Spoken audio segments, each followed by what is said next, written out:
of a total child has to do with both parent, father, mother. Mm-hmm. But with time, we've been able to, to realize or to know or to come to the understanding that children, most children, though they might be attached to their father, but they are closer to their mother. That makes it very important that for every mother to understand their role in the life of their children and to take an intentional action, deliberate act to ensure that certain values are inculcated in the life of a child. Okay, let me put it this way. And there's something you mentioned, which is part of what I said earlier, and I think that connection is something that sometimes you just can't explain. The fact that a mother is closely knitted, interwoven with the child. For example, a baby's cry makes sense to the mother, has a meaning to the mother than any other person. Okay.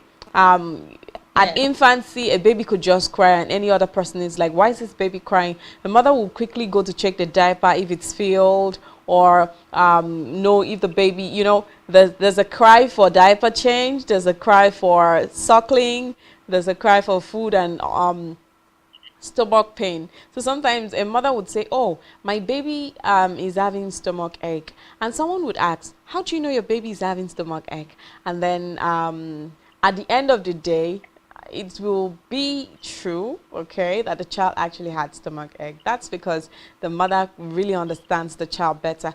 Now, there are some situations where, for example, working mothers, where a woman is doing the 9 to 5 and then probably doesn't really have time for the family, right?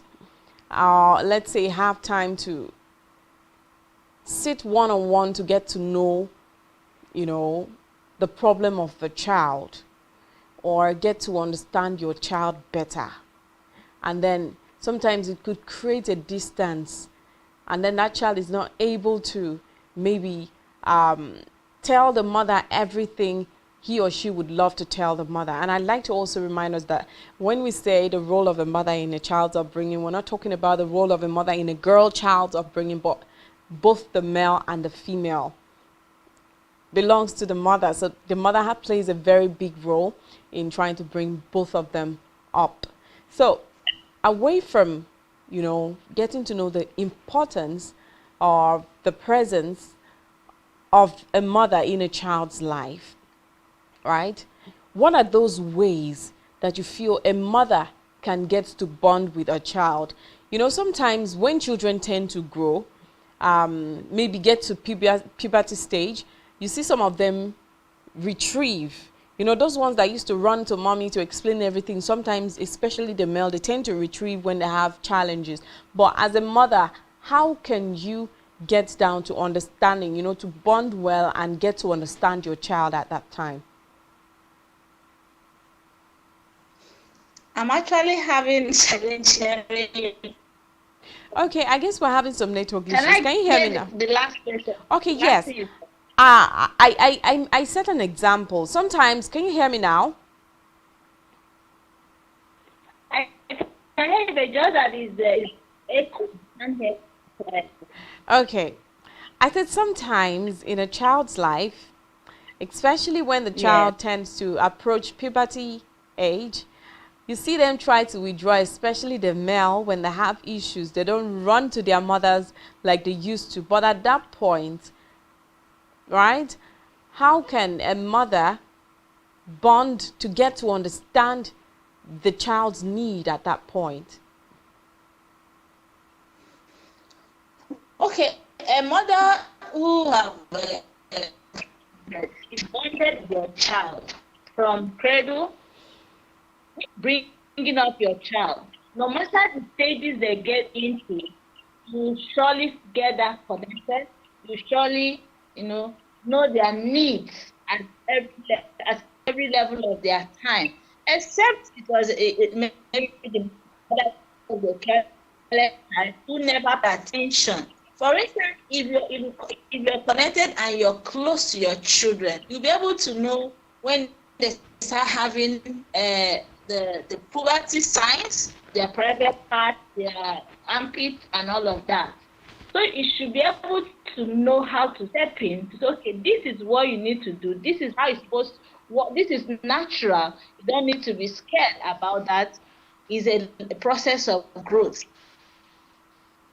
Okay. Except you were mother was careless. But if you followed, you should be. And in the case of knowledge, they say no one knows it all. That's why it's okay. You read books, you ask questions. At every stage that your child grows, if you don't understand, you should go for better knowledge. Either ask from those who have gone ahead of you, or read it up from a book or internet to know that okay, this is another level expected of me as a mother to do. And okay, we also grew up. You were a child before you became a mother. You were a teenager before you became an adult. So you should also know that those are processes, and you'll be able to guide your children aright. Okay. I don't know how to put this, but there are situations where I was talking about a working mother, right? Where you don't have time. Okay. Maybe your job doesn't really give you time, and then before you get home, you're tired, you have other things to do, and then sometimes you're washing your kids' clothes and doing other stuff, but giving them proper attention to get to understand them. I think that's where the disconnection comes in. You can be their mother, you know, you've been a child, like you said, before you became an adult, you've been through the puberty stage, but then the pressure on you at that time does not give you the time, you know, to balance, you know, work and family, to take care of your child properly, to give them attention. Sometimes you get to see, I think it's generally in the life of children, you know, they have needs and then they come to you. Sometimes it's something irrelevant and they come to you and want to tell you that thing. Oh, something happened here, or I have a scratch here, and it's nothing serious, but the child just feels that you are responsible for him or her, okay? And then the child wants to show you, and at that point, the pressure of work just doesn't give you, you know, the kind of attention you would want to give your child. So you're upset, you want to have a time for yourself, so you keep chasing the child away, and then over time, what happens is that you find out that that child has grown up to be in charge of his or herself, feeling that, oh, if I get to my mom, she's already tired and she will send me away. So I don't want to get embarrassed, you know, being sent away by her. So I just get to solve that problem by myself. So I think that's the part where I really came from. And aside from that, there are some challenges that mothers, not just mothers, but caregivers, mothers, but we're talking about mothers today, may experience while bringing up a child. And then sometimes some people give up along the line, and some people miss it along the line, and then when they miss it, they tend to miss it forever. So I'd like us to look at some of those challenges that a mother may likely face. Like you said something about the 9 to 5 mother. There is a place of leverage. There is also a place of active attention. Even if you have 2 hours to spend with the child, make it productive. Make sure you discuss everything. And in a case where you know, because you need this job, you need to also support financially at home, you get hands that can help you. Not just the house help, come and wash, come and cook and go. Get experts who can help you. It might cost you much, but because you want to balance both your family, your children, and the work, you leverage on expert hands and make sure that where you are not there, the right person is with the child. And you also have an open communication with whoever you're leveraging with. Take care of your child or your children. You don't just leave them, because when they miss it at that age, it's always difficult to bring them back. Now, in a situation you said, what if you are not there and that damage has already been done. We in raising a child, we should not forget the place of spirituality. We can actually not do everything. We can actually not monitor our children fully, but there are some things you can actually do, controlling them from the spiritual realm, as in prayer now. Yeah. Actively praying for your children. We're not saying spend all your day, even if it's 5 minutes quality prayer, asking God to control their ways, and asking them asking God to draw them back, so that the little time you spend with them, they will gain something. We And also the place of mentors, when they have gone astray. There's somebody I know in this town that does things with teenagers and all of that. Teenagers who have gone out of hands. Mm. Get mentors who can mentor your children and direct them aright. Like most times, there are children you can talk and talk and talk, and it's like, oh God, what's this? Get those who are experts in that area to also help you. That's also where leveraging comes in. So, but the most important thing is keep doing what you know that is right. Be a good example. Don't say something else and you're doing something else. Because most times our children learn more from what we do than what we say. Okay, talking Give about them assignment, give them tasks, give them reward for good action, so that okay, they know, okay, mommy said this, and she said when we do this, she's going to do that for us. And when you're consistent in what you say, you find out that with time, whatever was not fixed will be fixed. And above all, no matter how difficult, how tasking your job is, know that your children are your first assignment. Yes, we need the money. They are your first assignment on earth. They are the one that God will ask you. They are like your reward. So if you, the same way you work and put all effort at work, make sure that you also put more little effort in looking at your children, taking care of your children, correcting where they are going wrong, and making sure you balance the equation. Make sure they have the right atmosphere, make sure they eat the right food, make sure the academic works are being attended to. When you start early in doing it, find out that as they grow, they become used to it, not just cutting them halfway. So it's an intentional practice and intentional responsibility. No, we know that most times the mothers, it might be too much for them. But I know something I've known over time, that God have created women in a special way. The things that women do, men cannot even do half of it. They do it and they come out like, oh, they still come out perfectly. So as you try to model your children, make sure you put all of these things, spirituality, their social life, their food, attention, so that at the end of the day, all your effort will not be in vain. Okay, carefully listening to you, it now reminds me of my growing up days, words of my mother, and then those words get to guide you as you go in life.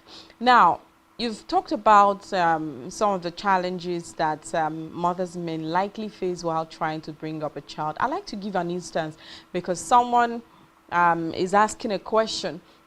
Someone says, she has a child, a girl child, who is in her teen age, and then according to her, she said she hasn't been around to check activities that are happening with the child, but she has supported the child financially, giving her whatever she wants, and then not giving her a listening ear. She says now she has resigned to stay with the child. She is noticing that she doesn't really know the child like she used to. Again, like she has lost connection. There are some things that the child cannot just openly come out and tell her. For example, she says the child cannot tell her when she has a monthly cycle, like relating with her mom. Oh, I'm having my monthly cycle right now, because she already has her part stocked up. So whenever it comes, she just takes care of herself, and the mother doesn't even know when it comes and when it goes. And she's asking, what can she do at this point? Okay, so there is no connection. What Yeah, she says opening up to she has her. lost the connection. Yes. Okay, there is what we call damage control. What could be the cause of when you don't help a child keep their secrets, and when you don't open up to them? That is the place of bonding. That's why we said start bonding with your children early, so that they can, they have confidence in you. They can open up to you. Help them keep their secrets. Sometimes the child will do something and say, please, I don't want anybody, to hear this. I don't want daddy to hear that. But women the way they are, by the time that they might go telling the father or telling somebody or making reference to it, that way you may have lost the child trust. Now, for her to gain back this trust, she just have to find a way to appease her daughter, letting her know, okay, I'm sorry, I wanted time. What you said I should keep for you, I did not. But now I want to be your friend. Can we just become friends? Can you just open up to me? Can you just see me as your mother? Henceforth, I'm going to keep all your secrets. I'm going to help you pass through all your, come through all your stress, whatever is the challenge you're facing. It might take time. It might take time for the daughter to start opening up to her, but she just have to help her find a way anyhow. If it means buying her things, if it means taking her out, if it means having the girls chat, the girls gist with her, let her feel free. She can even start telling her own experience as a teenager. That way, gradually she could buy into the heart of her daughter, and her daughter might start opening up to her. But one of the mistakes I know that parents make is when they don't keep their children's secret. We are not saying you could cover the evil or the bad thing they have done. If a child could come to you and say, mommy, I did this wrong, mommy, this happened, mommy, this person have been talking to me or been checking me, you should be able to listen like it's a normal girl child gist. That way they will build up their trust and have confidence in you. So if it's already the damage is already done, you should just find a way to control the damage, for her to be a better child. Also making her see the reason why she, the daughter, now needs to open up to her as her mother, because she can't go through life alone. And the information she get from outside may not even help her, but the one her mother will give her will be more sincere and more sincere for her own good. I think that is what she could just try that pattern, and I believe it will work for her. Okay, so she's watching you and she has heard everything you're saying. Now, another question I'd like to ask, do you think that a mother's parenting practice can actually affect a child's maybe social being or the way the child relates socially in the society? Talking about building Yes, it self-esteem has as well.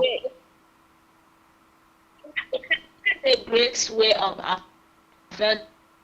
affecting the child the way they feel. When I grew up in Lagos, and one thing we know in Lagos that they greet a lot. They can see you like 3 times in a day. In same moment, they greet you. And coming back to this area, I find that people don't actually, place value in greeting an elderly person.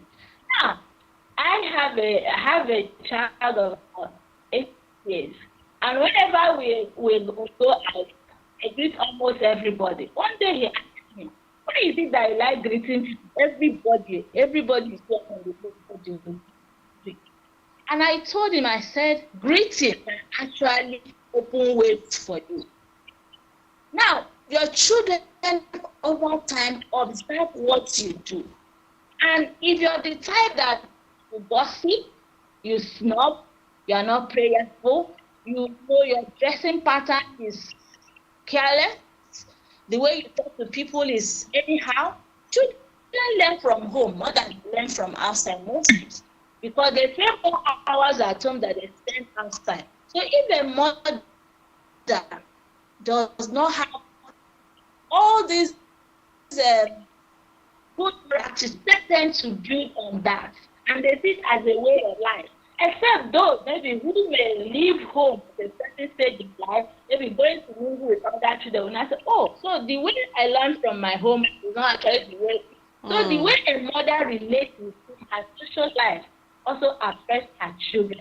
If you like see the children of people, if you're the one that go to church, you know that children will like always go to church. If you're the one that is committed to academics, your children will show that pattern. And if you're the one that is a troublemaker, wherever you go is bad though. I can That your imagine. children will over time inculcate those attitudes, and it all it only take the government correct or just like that. Okay, listening to you, and then you mentioned a mother who is a troublemaker and a child likely to, toe the same path. I know of a family who says, my mother doesn't take nonsense. My mother used to be the best fighter in school. So I have it in me. Anyhow you want it, I give it to you. So, it just passes down to the child unknowingly. And then the child is conscious that the mother used to fight and then she knows how to fight. So she's proud and happy about that. Or sometimes you hear a mother say, oh, in school, when it comes to fighting, I didn't used to take last. So don't take last. All right, this is just to remind the people that this is the program Inside Motherhood here on Spectrum Television, and we are talking about the role of a mother in a child's upbringing. So feel free to file in your questions, feel free to call and join the conversation. The phone line is displayed on your TV screen. Just send us a WhatsApp or a text message so that we can actually address your issues. Okay, so I'd like to get back to Excel. Naji, are you there? Hello, Excel. Okay, I guess we're having some network glitches. So we're talking about the importance of a mother. And then you just get to realize that the importance of a mother is limitless. It goes on and on and on if we want to start counting. Not just the mother, a father. There are people who are born without mothers, and so they have just their fathers to act as a mother and to act. I've actually seen a man who takes care of, had twin girls, takes care of the twin girls until they are grown, they've passed in age, without the mother. The mother died while putting to birth, and then the father did not want to take another wife, neither did he want to take an extra nanny. So what he does is just groom the girls by himself with the help of his mom, groom the girls, and then the girls are comfortable sharing everything with their dad. Now that's because no matter the kind of work he's doing, he has to create time for them. So Excel talked about creating time for your children, even if it's just 2 hours and then you make it productive. I think that's what the child needs most, attention. Attention is what every human being needs, and then the child needs it more than every other human being. Okay, so Excel is back. Hello, Excel. Okay, can you hear me? Can you hear me? Yes, I'm here. Oh, okay. I guess we had some network issues. So Yeah. we've talked about some of the challenges, okay? And then, of course, the way a mother's parenting practice can affect the child's social life and, of course, self-esteem. I want to give an assertion. Okay, I want to give an example, and then I'd like to know your take on that. There's a family of 3. Okay, the mother has 3, plus the father. That's 5. So they have 3 children, and the father is always, around and not around. Now, the mother is a kind of person that loves to, should I say vibe, love to party, love to sit out, love to hang out with friends. And then they have a nanny, a young nanny. Yes, I'm here. I can hear. Okay, so they have a young nanny, and this young nanny is the one that does everything: cooking, washing, taking care of the children, and then talking about the way you talk, and then your children want to act like you, because I know that mothers are role models to their children. Now, as we speak, okay, the children have started taking after the mother now, seeing her as a role model without knowing. Now they know they don't enjoy that thing their mother does, you know, hanging out, not making food for them, not having their time. But then sometimes you see them play, and then the other child will say, "You haven't spoken to me the whole of today." Say, "I want to be like mommy, who does not talk to us the whole of the day." And then you listen to them, and then you get to understand that they are taking after they are trying to tow a path, or trying to just act based on what they have been seeing. Okay, and then I got shocked because, you know, children interpret the action of parents, and then they play it outside even without knowing that that's what they are playing. And then you get to ask, so I was forced to ask the child. I said, "What do you mean by I'm behaving like mommy?" Says, "Mommy does not have our time. Mommy hangs out, and mommy loves to party." At Yeah. at that point, what do you suggest? Because those children are growing. The other one is age 7 and the other one is age 3. So at age 7 and 3, they are already comfortable with the kind of lifestyle their mother is living, and their father is not available and available. Sometimes if he's available, he comes home drunk, or they come home fighting, and the mother is not ready to succumb. Neither is the father ready to succumb. And so this is affecting the children as well. So it's affecting them in the way they act. You know, sometimes you see the boy beat up the girl, and then you ask, where did you learn that from? And then he grudgingly says, "My daddy." Yeah, it's actually a big challenge for those children at this age, because they may not know what they are going into. And if it's not corrected, and if someone doesn't intervene now, they might grow up with such attitude, and it might not help them in the future. But now, what could be done, since the father is an absent father and the mother is a careless mother? Now, if they have a nanny who is close to them, she can actually help salvage the situation Now, sorry to by cut you. telling them Hello. Let me this cut you. thing. Let me cut you a Okay. little. Now, the nanny is between the age of 13. So sometimes you see the way Oh, with the way the mother talks to the nanny, the children talk to the nanny yeah. like that sometimes. And sometimes the nanny passes it down to the children as well. And then sometimes if an outsider comes to intervene, and then the mother comes back, and then is still living this lifestyle, so everything falls back to default. Okay, I think a concerned person could talk to their mother, because from her own action, is either she's going through frustration based on the husband's attitude towards her, or that is how she was also brought up. They say lie begat lie. So and maybe she was not corrected. Obviously, she wasn't corrected, and she now passing the same attitude and behavior, mannerism to her children. So it's like it's going to be a bomb. So if there is a concerned person, is to first of all talk to their mother. Say, okay, this thing that you do is not good for your children, and maybe at school the children can also be, talked to. I remember going up to one of my aunts told me something. Said there was a particular thing that was happening in our house, and she told me, say, this thing, uh, this thing that you're here, Okay, Excel, can you hear us? it's not right. So when you grow up, don't do it, because it's not every family that may accept that.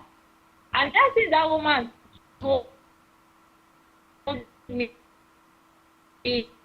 more than how many years ago. go still rings. And I'm so conscious of she who that talk to the woman is not also that also help the children either at school, at church, they have to go through their students or help correct them and think it might not be right, or maybe I've not been taught that it's right. So when you see me doing something that is, that is a societal wrong or is an error, you can call her close and say, Madam, this thing is not correct. Please do it this way for the sake of your children. That is the place of counselors, and also the husband can also be talked with, and through the church and all of that. I know that right of this, a lot have been said about women, but much is not said about the men. Maybe if the man and the woman could come together, understand their peculiar role in the life of children and their upbringing and what they will be tomorrow, they will be able to do better, act better, and together bring up a total child of total.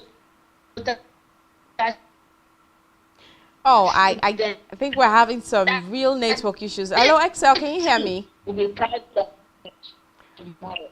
Hello, Excel. So, like I said. Hello? Okay, I think we're having some real network issues. Can you hear me? Hello? Yeah, if you can hear me. So I think we're running out of time and we just have 2 minutes to wrap up. So network has been really bad, but I could hear some of your advice. Thank you so much for coming on the show today, Excel, Naji. I appreciate it. Thank you so much for having me. All right.